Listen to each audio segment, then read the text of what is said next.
Au nom du Père et du Fils et du Saint-Esprit. Amen. Évangile de Jésus-Christ selon saint Matthieu. En ce temps-là, Jésus disait à ses disciples, « Nul ne peut servir deux maîtres, ou bien il haïra l'un et aimera l'autre, ou bien il s'attachera à l'un et méprisera l'autre. Vous ne pouvez pas servir à la fois Dieu et l'argent. C'est pourquoi je vous dis, ne vous souciez pas pour votre vie de ce que vous mangerez, ni pour votre corps, de quoi vous le vêtirez. La vie ne vaut-elle pas plus que la nourriture et le corps plus que les vêtements? Regardez les oiseaux du ciel. Ils ne font ni semaille ni moisson. Ils n'amassent pas de grenier et votre Père céleste les nourrit. Vous-même, ne valez-vous pas beaucoup plus qu'eux? Qui d'entre vous, en se faisant du souci, peut ajouter une coudée à la longueur de sa vie? Et au sujet des vêtements, pourquoi se fait tant de soucis? Observez comment poussent les lys des champs. Ils ne travaillent pas, ils ne filent pas. Or, je vous dis que Salomon lui-même, dans toute sa gloire, n'était pas habillé comme l'un d'entre eux. Si Dieu donne un tel vêtement à l'herbe des champs, qui est là aujourd'hui et qui demain sera jeté au feu, ne fera-t-il pas bien davantage pour vous, hommes de peu de foi? Ne vous faites donc pas tant de soucis.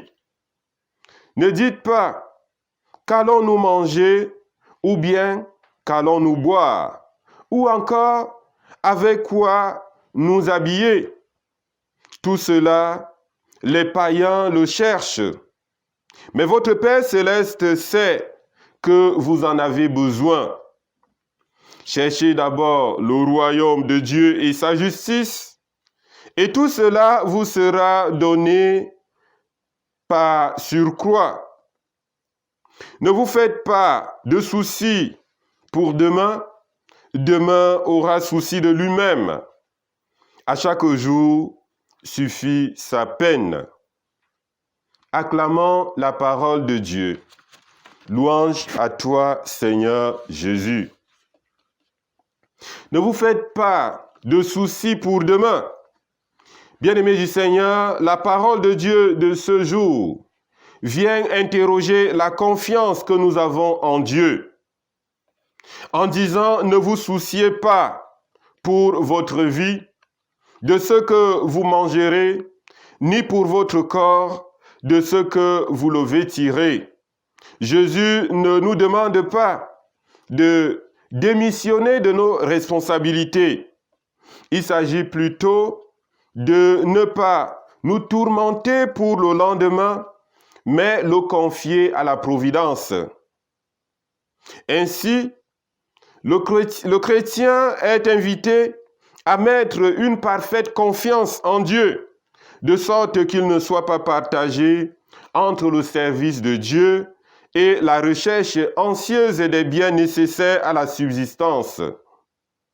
La foi devrait lui découvrir en Dieu son Père. Un père ne peut ignorer les besoins de ses enfants. C'est pourquoi Sainte Thérèse de l'Enfant Jésus disait, « La seule chose qui me guide, c'est l'abandon. Je n'ai pas d'autre boussole. » Par ailleurs, en nous donnant de contempler les oiseaux du ciel et les lys des champs, Jésus nous invite à contempler la donation du don pour que nous y entrions, y retrouvions notre place et y participions dans la libre responsabilité qui est la nôtre. Renouvelons notre confiance en la providence infaillible afin que nous puissions plaire au Seigneur et lui offrir tout ce que nous avons et tout ce que nous sommes. Amen.